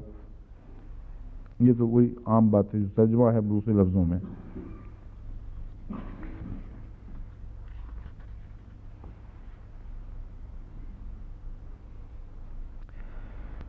یہ جو ہمارے ثناء اللہ پانی پتی صاحب ہیں، انہوں نے ایک اور نقطہ نکالا ہے اس میں سے. وہ کہتے ہیں اس میں اشارہ یہ ہے کہ اللہ تعالیٰ نے کافروں کے لیے جو عذاب مہین تیار کیا ہے وہ سراسر انصاف ہے، بلکہ ان کو عذاب نہ دے گا تو یہ ظلم ہوگا. یہ ایک دلچسپ بات ہے، اس پہ کوئی اختلاف کا سوال نہیں پیدا ہوتا. جہاں کوئی سزاوار ہو کسی سزا کا، بے وجہ اس سزا کو اس سے ٹال دینا، اس کو انہوں نے ظلم قرار دیا ہے. حالانکہ اس کو رحم اور احسان کے تابع بھی بیان کیا جا سکتا تھا. عدل کے خلاف بات تب ہو کہ خدا مالک نہ ہو. اس لیے اگرچہ بظاہر یہ حکمت کی بات ہے، مگر یہ مضمون عیسائی عقیدے سے تعلق رکھتا ہے، مسلمان عقیدے سے تعلق نہیں رکھتا. عیسائیوں نے یہی اعتراض اٹھایا ہے کہ اگر کسی جو گناہ گار کو معاف کر دیا جائے تو یہ خدا تعالیٰ کے کامل تصور عدل سے منافی بات ہے، اور خدا تعالیٰ عادل ہے. اس لیے اسلامی نظریہ کہ اللہ تعالیٰ بغیر کفارے کے کسی کو بخش سکتا ہے، یہ غلط ہے. یہ لا علمی میں اس کی تائید کر گئے ہیں. اگرچہ اندرونی طور پر اس کی ایک دلیل موجود ہے کہ جو جرم کرتا ہے اس کو سزا نہ دینا بھی ایک ظلم ہے، مگر اس حد تک ہی صرف یہ درست ہے بات منطقی طور پر بظاہر، لیکن حقیقت کے لحاظ سے بالکل غلط ہے. کیونکہ اگر جج ایسا کرے تو ظلم ہوگا، اگر مالک ایسا کرے تو ظلم نہیں ہوگا. اس لیے بسا اوقات جو حوالے دیے جاتے ہیں خدا تعالیٰ اتنا معاف کرتا ہے تم بھی فلاں اتنا معاف کر دو، وہ لوگ سمجھتے نہیں کہ ہم تو نوکر ہیں، ہم تو قانون کے تابع ہیں. جہاں قانون ہمیں اجازت نہیں دیتا معاف کرنے کی، وہاں اگر ہم معاف نہ کریں، اگر ہم وہاں معاف کر دیں تو ظلم ہوگا. بس خدا کے حوالے میں یہ منطق نہیں چلتی. حضرت مسیح موعود علیہ السلام نے فرمایا ہے کہ مالک یوم الدین فرمایا ہے، اور لفظ مالک کے حوالے سے آپ نے تمام عیسائی دلائل کو پارا پارا کر دیا. آپ نے فرمایا دیکھو سورہ فاتحہ نے خدا کو ان معنوں میں عادل پیش نہیں کیا جیسے کوئی منصف کسی حکومت کے تابع، کسی بالا قانون کے تابع اپنے فرائض سر انجام دیتا ہے. تم نے خدا کو کس کے تابع کر لیا ہے کہ وہ ہر گناہ گار کو سزا دینے کا گویا پابند ہو گیا ہے، اس کا قانون بالا ہے کیونکہ وہ مالک ہے، اور مالک معاف کرنے کا حق رکھتا ہے نہ کہ منصف۔ اسی پہلو سے جو انگلستان کے معاشرے میں یہ بحثیں اٹھتی ہیں کہ قتل کی سزا، قتل کیپٹل پنشمنٹ، یہ مناسب ہے یا نہیں ہے، جب یہ سوال اٹھتا ہے تو پھر وہ کہتے ہیں ہم معاف کر دیتے ہیں ہر قاتل کو، اس کی سزا موت نہیں دیں گے بلکہ ہلکی دے دیں گے۔ یہ انسانی قدروں کی حفاظت یا ان کی لطافت کے یہ انسانی قدروں کی اعلیٰ اخلاقی قدروں کی حفاظت سے تعلق رکھنے والا مضمون ہے، اور انسانی تہذیب کو مزید لطیف بنانے کے لیے اور انسان کی لطافت کی ترقی کے لیے ضروری ہے کہ دن بدن ہم سزاؤں کے اطلاق کو کم کرتے چلے جائیں، اور جہاں بھی اس میں کوئی بہیمانہ صورت دکھائی دے اس کو نکال دیں ان سزاؤں میں سے۔ اس عذر کے ساتھ وہ یہ اعلان کرتے ہیں کہ معاف کر دیا جائے۔ اب یہ دلچسپ بات ہے کہ ایک طرف خدا کا یہ تصور ہے کہ وہ معاف کر ہی نہیں سکتا کیونکہ وہ عادل ہے، دوسری طرف تم عیسائی کہلانے والے وہ عادل بن بیٹھے ہو کہ جہاں معافی کا حق نہیں ہے وہاں بھی معاف کر رہے ہو، کیونکہ جن کو دکھ پہنچا ہے وہ اور ہیں، جو معاف کرنے والے ہیں وہ اور ہیں۔ معاف صرف وہی کر سکتا ہے جو مالک ہو۔ یہ مضمون دنیا میں بھی اس حد تک ضرور صادق آتا ہے کہ اگر کسی کا قریبی مارا جائے تو سب سے زیادہ دکھ اس کو ہے، اس لیے چوتھی جگہ بیٹھا جج کہاں سے معاف کرتا پھرے گا اس کو؟ اس کا حق کیا ہے، یا معاشرے کا کیا حق ہے؟ کیوں؟ اور ظلم کی پھر قسمیں الگ الگ ہیں۔ قتل کو ایک ہی نوع کا جرم قرار دینا حد سے زیادہ کم فہمی ہے، کیونکہ ایک قتل جس طرح کہ یہاں بھی مسلمہ ہے، ارادتاً بھی ہوتا ہے، بلا ارادہ ہوتا ہے، فرسٹ ڈگری ہوتا ہے، سیکنڈ ڈگری ہوتا ہے، یہاں تک تو قانون کی بات کھلی ہے، لیکن اگلی جو قسمیں ہیں وہ اس پر یہ نظر نہیں کرتے کہ قتل فرسٹ ڈگری ہو تو وہی بات ختم نہیں ہوتی۔ بعض قتل ایسے بہیمانہ انداز سے ہوتے ہیں اور ایسے معصوم لوگوں پر ہوتے ہیں کہ ان کے رشتہ دار ساری زندگی عذاب میں مبتلا رہتے ہیں، اور وہ برداشت نہیں کر سکتے کہ ایسا ظالم بغیر سخت سزا کے نکل جائے ہاتھ سے۔ اب ان کا یہ دکھ جو ہے اس کو معاف کرنے، اس دکھ کو نظر انداز کرتے ہوئے ایسے ظالم لوگوں کو معاف کرنے کا سوسائٹی کو کیا حق ہے؟ بس قرآن کریم کی تعلیم کا کمال یہ ہے کہ انصاف کو انصاف کی جگہ رکھتی ہے اور مالکیت کے حقوق کو مالکیت کی جگہ رکھتی ہے، اور یہاں تعلیم یہ ہے کہ قتل کیا جائے گا اگر قاتل ہے، سوائے اس کے کہ اس کا قریب ترین جو ولی ہے اس کا وہ کچھ معاوضہ لے کر یا کسی اور مصلحت کے پیش نظر قتل کی سزا معاف کر دے۔ تو معافی کا حق اس کو ہے جو واقعتاً حق رکھتا ہے، جس کے جذبات زخمی ہوئے ہیں، کیونکہ مرنے والا تو چلا گیا، جو پیچھے رہ گئے ہیں وہ ہیں دراصل جن کو سزا مل رہی ہے، اور ان کو سزا میں مبتلا رکھ کر کسی کو معاف کرنے کا سوسائٹی کا کوئی حق نہیں۔ یہ ظلم ہے کہ رحم کے نام پر تم لوگوں کو ان کے جائز حقوق سے محروم کر دو اور ہمیشہ ان کے لیے ایک آگ میں جلتے رہنے کا سامان کرو۔ یہاں انگلستان میں ایسے واقعات ہوئے ہیں جہاں ظالموں کو معافی دی گئی تو ان کی مائیں اور بہنوں نے واویلے مچا دیے۔ ان سے انٹرویو ہوئے، وہ کہتے ہیں ہماری تو زندگی، ساری زندگی اب جہنم میں گزرے گی، عذاب میں مبتلا رہے گی، یہ خبیث دندناتا پھرے گا انگلستان کی گلیوں میں، اتنے ظالمان طریق پر ایک معصوم بچی پر زیادتی کی اور پھر اس کو قتل کیا، اور ہمارا عجیب معاشرہ ہے، عجیب قانون ہے کہ اس کو انہوں نے چھٹی دے دی ہے۔ تو یہ جو علامہ کی بحث ہے یہ بظاہر انصاف کے نام پر اٹھائی گئی ہے، کہا گیا ہے کہ یہ ظلم ہے اگر خدا تعالیٰ معاف کر دے، بالکل غلط ہے۔ اس میں اتر کر دیکھیں تو یہ عیسائی فلسفے کی تشریح ہو رہی ہے، نہ کہ اسلامی فلسفے کی۔ اسلام خدا تعالیٰ کو مالک کے طور پر پیش کرتا ہے، اور وہ قانون یہی ہے کہ چھوٹی سے چھوٹی بدی کو زیر نظر لائے گا، قلعدم نہیں ہونے دے گا۔ پھر قانون یہ ہے یغفر لمن یشاء و یعذب من یشاء، پھر جسے چاہے گا بخش دے گا، جسے چاہے گا عذاب دے گا، پھر کوئی نہیں جو اس کا دامن تھام سکے، کیونکہ وہ مالک ہے۔ لیکن اندرونی لطافتوں کے لحاظ سے بخشش کی بھی کوئی نہ کوئی وجہ معلوم ضرور ہوتی ہے، اور اس مضمون میں داخل ہوں تو پھر حضرت صلی اللہ علیہ وآلہ وسلم نے بخشش کے جتنے بھی مواقع تفصیل سے بیان فرمائے ہیں، ان میں آپ کو ضرور وجہ دکھائی دے گی۔ بس خدا کا بھی ایک باریک در باریک قانون ہے جو قانون انصاف اس کے احسان سے تعلق رکھتا ہے۔ بس دراصل اگر باریک نظر سے دیکھا جائے تو وہاں بھی عدل کے تقاضوں کو نظر انداز نہیں کیا گیا، مگر احسان کی دنیا میں عدل کے تقاضے مختلف رنگ اختیار کر جاتے ہیں۔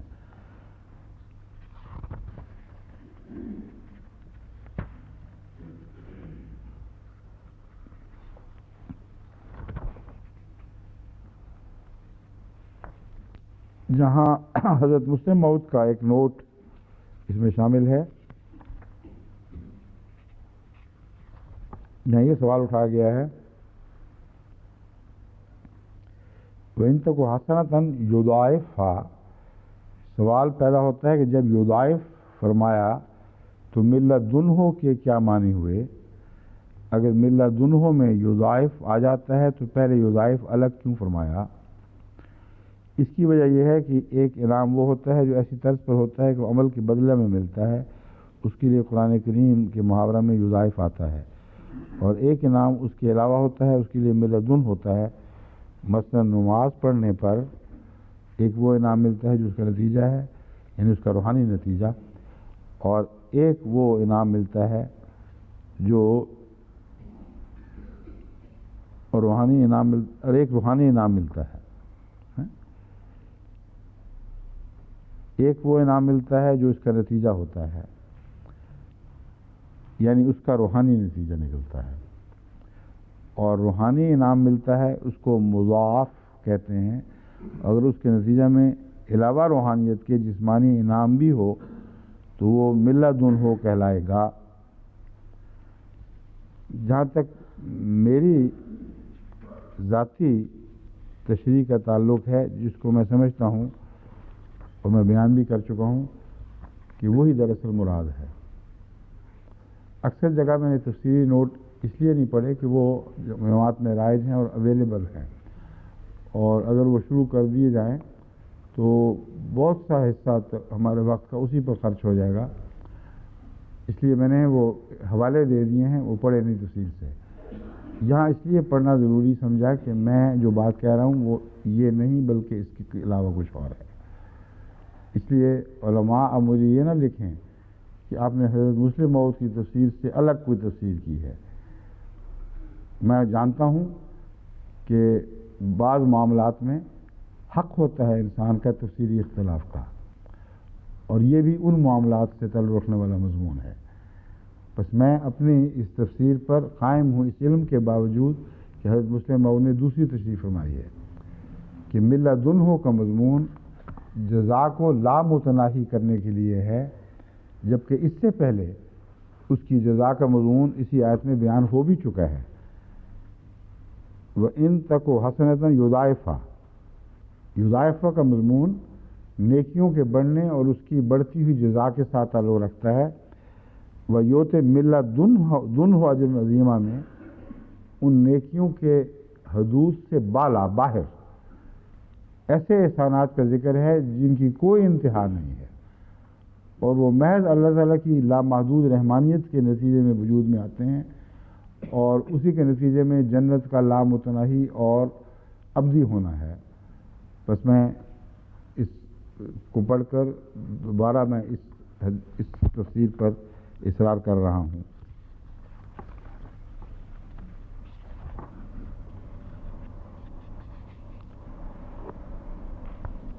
حضرت امام راضی فرماتے ہیں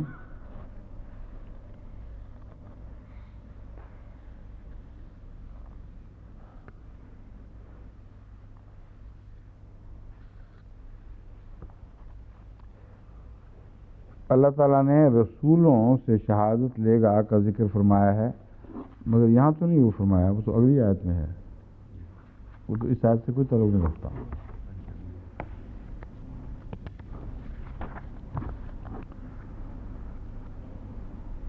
اب تفسیر تبری میں ویسی بحثیں اٹھا لی گئی ہیں جو ہمارے احادیث اور تفاسیر کے آخری دور میں بہت ہی حد العزیز باتیں تھیں، یعنی حسابی نقطہ نگاہ سے نیکیوں کو بڑھانا اور بنانا کہ اتنے لاکھ یا اتنے 10 لاکھ گنا یا اتنے لاکھ گنا، یہ حضرت اقدس محمد رسول اللہ کا طریق نہیں تھا۔ اور قرآن کریم بھی جب خدا کے فضل سے جزا کو باندھتا ہے تو پھر لامتناہی ذکر فرماتا ہے، جتنا چاہے جب چاہے جس طرح چاہے وہ عطا فرما دے۔ ان میں سے ایک ابو جعفر تبری نے یہ حدیث رکھی ہے، ابو عثمان نہدی کہتے ہیں۔ اب اس کی روایت کوئی اور ہے کہ نہیں، میرا خیال ہے ہمارے علماء کو بھی کہیں ملی نہیں، سوائے تفسیر تبری کے اس کا کوئی حوالہ نہیں ہے۔ علامہ نادی کہتے ہیں میں حضرت ابو ہریرہ سے ملا، ابو عثمان نادی کہتے ہیں۔ کس سے کہا انہوں نے؟ کچھ پتہ نہیں، کہتے ہیں میں حضرت ابو ہریرہ سے ملا، مجھے پتہ چلا اور پوچھا ان سے کہ مجھے پتہ چلا ہے کہ آپ کہتے ہیں نیکی کو 10 لاکھ گنا بڑھایا جاتا ہے، 10 لاکھ گنا بڑھایا جاتا ہے، یہ آپ کہتے ہیں۔ وہ کہنے لگے کس چیز نے تجھے اس کے بارے میں تعجب میں ڈالا ہے؟ خدا کی قسم میں نے تو رسول اللہ صلی اللہ علیہ وسلم کو یہ بھی فرماتے ہوئے سنا ہے کہ اللہ تعالیٰ نیکی کو 20 لاکھ گنا بڑھا دے گا۔ اب یہ باتیں رسول اللہ صلی اللہ علیہ وسلم کی طرف منسوب انہوں نے کر تو دی ہیں، اللہ معاف کرے ان کو۔ ہم نے تو حضرت صلی اللہ علیہ وسلم کی وہ احادیث جو پختہ اور صحیح اور قطعی ہیں ان میں اس قسم کے مضمون کبھی نہیں دیکھے۔ وہاں 10 گنا کا ذکر ملے گا جیسا کہ قرآن کریم میں ملتا ہے، پھر اور بڑھانے کا ذکر ہے، پھر اور بڑھانے کا ذکر ہے، یہاں تک کہ وہ مضمون لامتناہی ہو جاتا ہے۔ تو منیمم جو ہے وہ 10 گنا کا قانون ہے جو اس دنیا میں بھی جاری رہتا ہے، اور اس کے بعد پھر 100 گنا کا قانون بھی قرآن کریم میں ملتا ہے، پھر یضاعف لمن یشاء کا مضمون ہے بس، اور باقی حسابی نسبتیں ختم ہو جاتی ہیں۔ اس لیے یہ حدیثیں جو اس قسم کی بنا لی گئی ہیں میرے نزدیک کی نہ کوئی سند ہے نہ یہ قابل قبول ہیں۔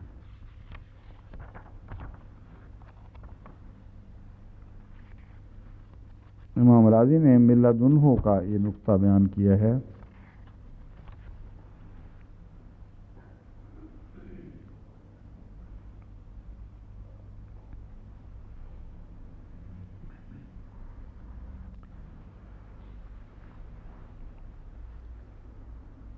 بہت اعلیٰ مضمون امام راضی نے اس سے نکالا ہے۔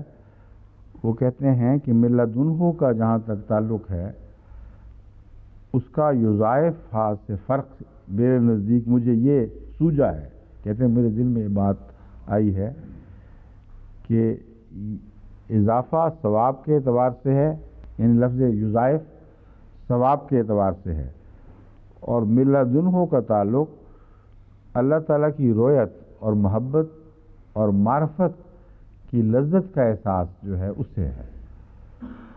یعنی جزا کا جہاں تک جنت کی جزاؤں کا تعلق ہے وہ یضاعف سے تعلق رکھتا ہے۔ ملدن سے مراد اپنی ذات سے اپنی رویت کی لذتیں نعمتیں عطا کرنا، اپنی محبت میں لذتیں بڑھا دینا، اور اس کو اس قسم کا گویا کہ ایسے نئے احساسات میں بدلنا جو عام لوگ سوچ بھی نہیں سکتے۔ تو احساسات کا ایسا ارتقاء جس کے نتیجے میں اللہ تعالیٰ کی محبت کی لذت محسوس کرنے کا مادہ بڑھتا چلا جائے، وہ کہتے ہیں میرے دل میں یہ بات آتی ہے کہ ملدنوں میں یہ بھی مضمون ہو سکتا ہے، اور یہ حضرت امام راضی کی بات میرے دل کو بھی خوب لگی ہے، میں سمجھتا ہوں کہ اچھا نقطہ ہے جو بیان فرمایا ہے۔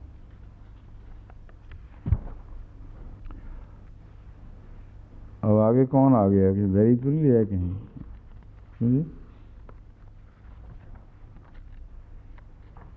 اس سے بعد جو آیت ہے، ہمارے پاس وقت ہے، ابھی تو ہے وقت، ہاں، یہ اس مضمون کو یہاں اب ختم کر لیں۔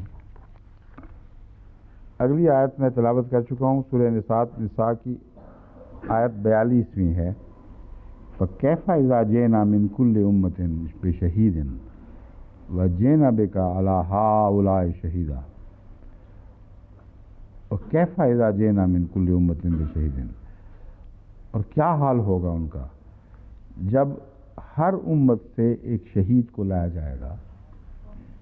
وَجِئْنَا بِكَ عَلَى هَؤُلَاءِ شَهِيدًا، اور تجھے ان سب پر شہید بنا کر لایا جائے گا۔ ہر امت سے ایک شہید کا مطلب ہے ہر امت کا نبی اپنی امت کا شہید ہوتا ہے، جیسا کہ حضرت عیسیٰ علیہ السلام اقرار کرتے ہیں وَكُنْتُ عَلَيْهِمْ شَهِيدًا مَا دُمْتُ فِيهِمْ، کہ اے خدا میں تو شہید تھا اس وقت تک جب میں ان میں رہا۔ فَلَمَّا تَوَفَّيْتَنِي كُنْتَ أَنْتَ الرَّقِيبَ عَلَيْهِمْ، پھر جب تو نے مجھے وفات دے دی تو میں شہید نہیں رہا، پھر تو ہی ہے جو ان پر نگران ہوا رہا، مجھے اس کے بعد کا پتہ نہیں۔ بس لفظ شہید ہر نبی کے لیے استعمال ہوا ہے، لیکن اس آیت سے پتہ چلتا ہے کہ یہ شہید ان معنوں میں ہے کہ میں تعلیمات کی نگرانی کرتا رہا۔ ما قلت لهم الا ما امرتنی بہ، میں نے کچھ نہیں کہا ان کو سوائے اس کے جس کا تو نے مجھے حکم دیا تھا۔ تو شہادت کا اگر یہ معنی لیا جائے جو قرآن کریم سے قطعی طور پر ثابت ہے تو کسی قسم کا کوئی اشکال نہیں پیدا ہوتا۔ اگر شہادت کے معنی لفظی لے لیے جائیں تو پھر نہ صرف یہ کہ اشکال پیدا ہوتا ہے بلکہ مضمون کو پھر بعض مفسرین اتنا بگاڑ دیتے ہیں کہ اس میں ذرہ بھر بھی عقل کا کوئی کچھ باقی نہیں چھوڑتے۔ یعنی حد سے زیادہ فرضی قصے کہانیوں سے تعلق رکھنے والا مضمون، اس لیے کہ لغوی معنی کے ایک پہلو پر نظر رکھی اور پھر آگے اس سے بات بگاڑتے چلے گئے، جبکہ قرآن کریم کی دوسری آیات اسی مضمون پر روشنی ڈالنے والی موجود ہیں اور وہ گواہی دے رہی ہیں۔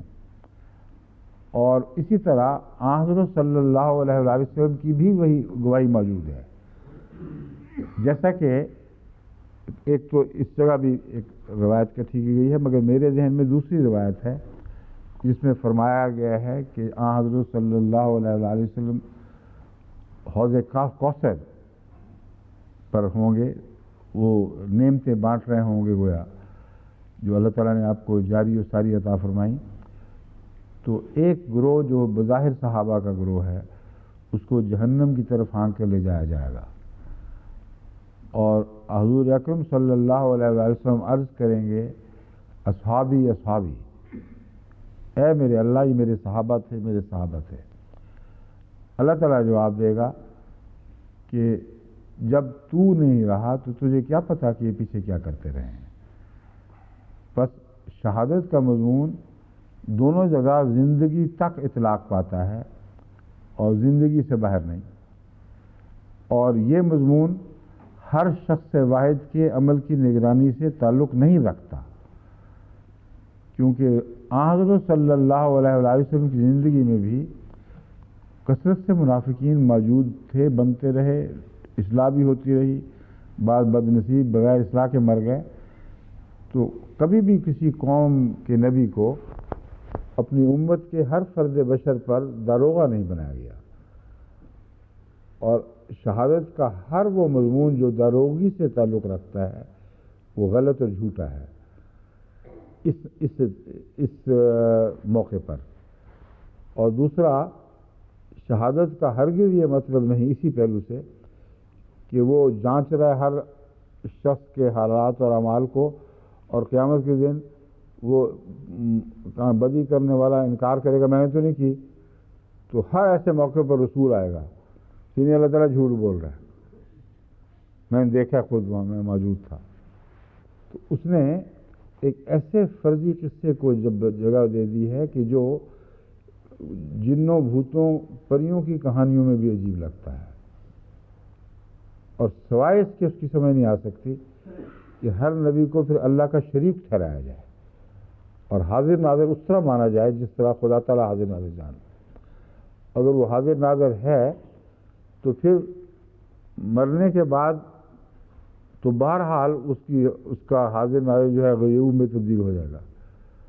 چنانچہ رسول اللہ علیہ وسلم کو خدا تعالیٰ کا یہ کہنا کہ پھر تیرے بعد جو بنا اس کا کیا ہوگا، یہ چیزیں میں عمومی آپ کو سمجھا دیتا ہوں، کیونکہ آگے پھر عجیب و غریب تفسیریں آنے والی ہیں.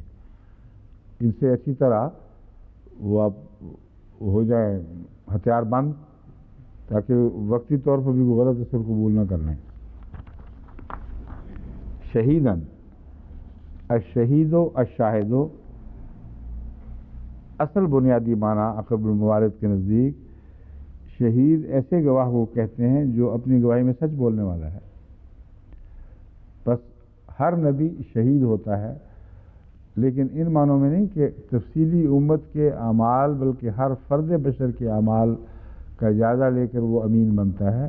وہ امین ہے تعلیم کے لحاظ سے، تعلیم کی حفاظت کرتا ہے اور اپنی زندگی میں تعلیم میں کجی نہیں ہونے دیتا، اور جب ہوتی ہے اس کے سامنے آتی ہے بلکہ لائی جاتی ہے، براہ راست اس کو علم نہیں ہوتا، تب وہ اس کی پکڑ کرتا ہے. اب حضرت موسیٰ بھی شہید تھے کہ نہیں تھے؟ شہید تھے، مگر جب تک واپس نہیں گئے اللہ تعالیٰ کے ارشاد پر، آپ کو پتہ نہیں تھا کہ پیچھے سامری کیا کر بیٹھا ہے. اور جب واپس گئے ہیں تو گواہیاں لیں، پھر پتہ چلا کہ سامری کیا کر بیٹھا ہے. بس شہید کا یہ معنی لینا نعوذ باللہ من ذالک کہ تعلیم کے لحاظ سے بھی وہ عالم الغیب ہو جاتا ہے، اور جہاں تعلیم میں رکھنا پڑا اس کے علم میں آ جاتا ہے. یہ قرآن اس بات کو جھٹلا رہا ہے. ٹھیک ہے. الشہید و الشاہد الامین فی شہادتہ ہی، شاہد گواہ وہ جو اپنی شہادت میں امانت رکھتا ہے. الذی لا یغیب عن علمہ شیء، اور ایک معنی اس کا ہے وہ ذات جس کے علم سے کوئی چیز بھی باہر نہ ہو. یہ معنی صرف اللہ تعالیٰ پر اطلاق پاتا ہے اور کسی پر اطلاق نہیں پاتا. القتیل فی سبیل اللہ، اللہ کی راہ میں شہید قتل ہو جانے والا.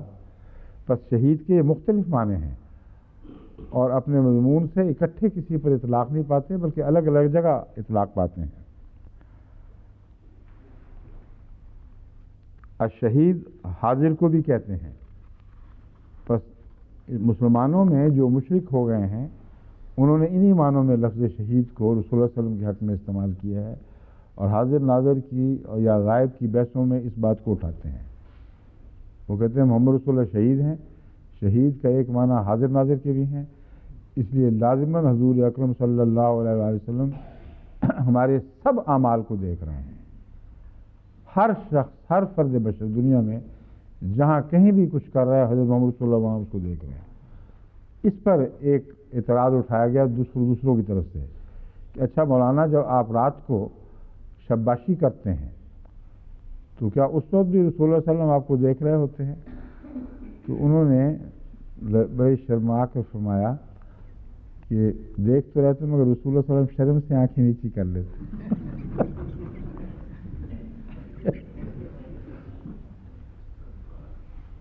وہ غیب جو ہے وہ اختیاری غیب ہے. حضور کو بڑی شرم آتی ہے کیا دیکھ رہا ہوا ہے، تو آنکھیں نیچی کر لیتے. یہ ہے جب ایک دفعہ بہک جاؤ، ایک قدم غلط اٹھا لو تو پھر کیا سے کیا ہو جاتا ہے. عقل کے عالم پر آفت ٹوٹ پڑتی ہے، کچھ بھی عقل کی بات باقی نہیں چھوڑتے یہ لوگ.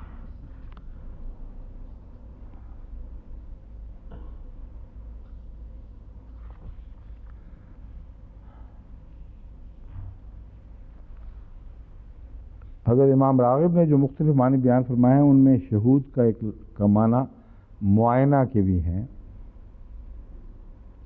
وَأَمَّا الشَّهِيدُ فَقَدْ يُقَالُ لِلشَّاهِدِ وَالْمُشَاهِدِ لِلشَّيْءِ، ایک ایسے شخص کے لیے بھی استعمال کیا جاتا ہے جو کسی چیز کا معائنہ کرتا ہو.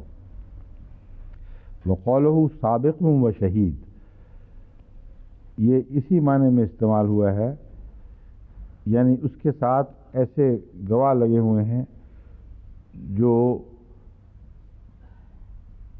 وَقَالُهُ سَابِقٌ وَشَهِيدٌ اے من شہد لہ وعلیہ، یعنی ایسے گواہ ہیں جو اس کے حق میں گواہی دے رہے ہوں یا اس کے خلاف گواہی دے رہے ہوں.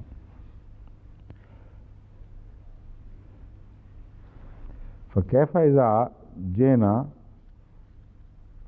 من کل امت بشہید وجینا بک علی ہؤلاء شہیدا.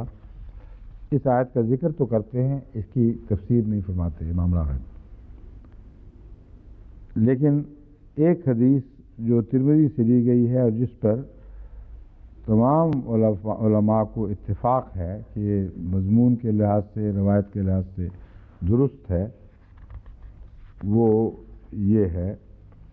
حضرت عبداللہ بن مسعود بیان کرتے ہیں کہ حضرت صلی اللہ علیہ وسلم نے مجھے فرمایا کہ مجھے قرآن پڑھ کر سناؤ. میں نے عرض کی کیا میں آپ کو قرآن پڑھ کر سناؤں جن پر قرآن نازل ہوا ہے؟ فرمانے لگے ہاں، میں کسی اور سے قرآن مجید سننا چاہتا ہوں. اس پر میں نے سورہ النساء کی آیت پڑھی شروع کی. کہتے ہیں جب میں اس آیت پہ پہنچا جینا بک علی ہؤلاء شہیدا، تمام نبیوں کو میں شہید کر کے لاؤں گا اور تمہیں ان سب پر شہید بناؤں گا. کہتے ہیں میری نظر پڑی تو حضور کی آنکھوں سے آنسوں کی جھڑیاں لگی ہوئی تھیں، روتے روتے ہنسی بند کی. اس پر یہ کہتے ہیں پھر میں ٹھہر گیا کیونکہ مجھ میں طاقت نہیں تھی کہ اس نظارے کو دیکھوں. فبکا حتی اضطرب، ایک روایت میں ہے فبکا حتی اضطرب لحیاہ و جفناہ وقال یا رب ھذا شہدت علی من انا بین ظہریہ فکیف بمن لم ارہ. یعنی یہ روایت جو ہے یہ اس مستند مسلمہ روایت کا حصہ نہیں ہے جس کو میں نے ترمذی کے حوالے سے پڑھی ہے. یہ در منصور میں امام سیوطی نے اس کی ایک اور شکل یوں پیش کی ہے کہ جب حضور روز پرو پڑے تو ریش مبارک اور جسم کانپنے لگے. فرمانے لگے اے میرے رب، جو میرے سامنے موجود ہیں ان کی گواہی تو میں دوں گا، لیکن ان کی گواہی کس طرح دے سکتا ہوں جنہیں میں نے دیکھا تک نہیں. یہ بات چونکہ اس مستند حدیث میں نہیں ہے، اس لیے ہرگز بعید نہیں کہ کسی بات کے راوی نے تشریح کے طور پر اپنی طرف سے بیان کی ہو، لیکن حدیث کے لفظوں میں نہیں ہے.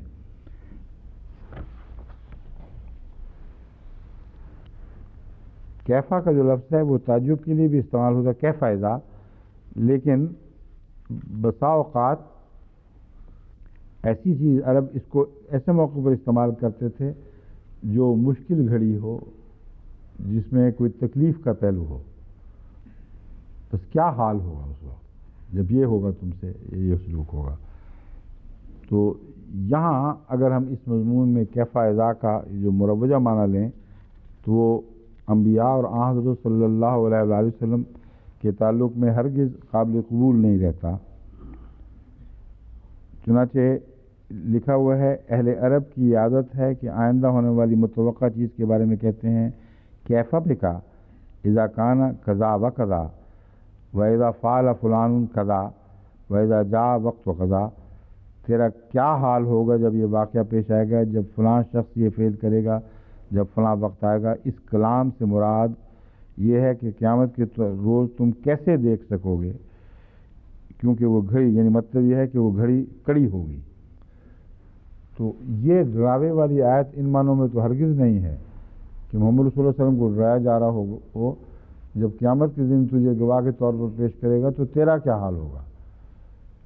ہرگز یہ مراد نہیں، مراد یہ ہے کہ لوگوں کا کیا حال ہوگا جب یہ گواہیاں لی جا رہی ہوں گی اور انبیاء اپنی اپنی امت پر گواہ بن کے آئیں گے تو ان کا کیا حال ہوگا. اب سوال یہ ہے کہ اگر میں اس معنی کو رد کرتا ہوں کہ موقع پر ہر شخص کی نگرانی مراد ہے اور اس کا جواب ہے، تو پھر یہ قصہ کیا ہے، قیامت کے دن کیسے گواہ بنیں گے؟ وہ صرف تعلیم کے نقطۂ نگاہ سے گواہ بنیں گے اور ابلاغ کے نقطۂ نگاہ سے گواہ بنیں گے. انہوں نے جو کچھ خدا نے ان سے فرمایا قوم تک پہنچا دیا یا نہیں پہنچایا، یہ وہ گواہی ہے جو دراصل یہاں مراد ہے. اور حضرت اقدس محمد رسول اللہ صلی اللہ علیہ وآلہ وسلم کا حجۃ الوداع کا خطاب 100% اس تشریح کی تائید کرتا ہے۔ آپ نے کھڑے ہو کر ساری قوم کو مخاطب کر کے فرمایا، بتاؤ جو خدا نے مجھے کہا تھا میں تم تک پہنچا دیا ہے کہ نہیں؟ لاکھوں نے جواب دیا، ہاں یا رسول اللہ آپ نے پہنچا دیا ہے۔ پھر آسمان کو گواہ کیا، پھر زمین کو گواہ کیا، خدا کو گواہ ٹھہرایا کہ دیکھ جو کچھ میرے ذمہ تھا میں نے ادا کر دیا۔ بس ابلاغ کا تعلق ہے جہاں تک، وہاں تک رسول شہید ہوتا ہے، اور ہرگز یہ معنی نہیں کہ ہر شخص کے اعمال کی تفصیل میں اس سے پوچھا جائے گا یا گواہی لی جائے گی۔ پر حضرت عیسیٰ علیہ الصلوۃ والسلام کا قول جو میں نے آپ کے سامنے پیش کیا قرآن کے حوالے سے، وہ اس بات کو خوب کھول رہا ہے، اور خدا تعالیٰ نے ہرگز یہ نہیں فرمایا کہ تو تفصیلی اعمال کی نگرانی کے معاملے میں جواب دہ ہے۔ انہوں نے یہ جواب دیا، اس حد تک میں جواب دہ ہوں، میں نے نہیں کہا الا ما امرتنی، جو تو نے مجھے کہا اس کے سوا میں نے کوئی چیز نہیں کہی۔ اور جب تک میں رہا میں اس بات پر نگران رہا کہ میری تعلیم پر کو قوم سمجھے اور اسی کو الہی تعلیم سمجھے، اسی پر عمل کرے، یہ میں عمومی نگرانی کرتا رہا ہوں۔ اور میں یہی کہتا رہا کہ میرے سوا میں نے کبھی نہیں کہا کہ مجھے اور میری ماں کو خدا کے سوا معبود بناؤ، میں نے یہی کہا کہ اسی ایک کو معبود بناؤ جو خدا ہے، جو عبادت کا حق رکھتا ہے۔ بس یہ ہے شہادت کا مضمون۔ چونکہ وقت ختم ہو گیا ہے، ابھی ہے کچھ؟ ہاں ختم ہو گیا، اس لیے باقی انشاءاللہ کل بیان کروں گا۔ بڑی اہم باتیں ہیں جو آگے آپ کے سامنے رکھنے والی ہیں، کیونکہ جہاں علماء نے اس آیت کو سمجھنے میں غلطی کی ہے وہاں دین میں بے حد فساد پھیلا دیا ہے، اور جتنا زیادہ شرک مسلمانوں میں اس آیت کے حوالے سے پھیلایا گیا ہے جو دراصل وحدت کی گواہ تھی، توحید باری تعالیٰ کی گواہ تھی، اتنا میرے خیال میں کسی اور آیت کے حوالے سے شرک نہیں پھیلایا گیا۔ اچھا جی، السلام علیکم۔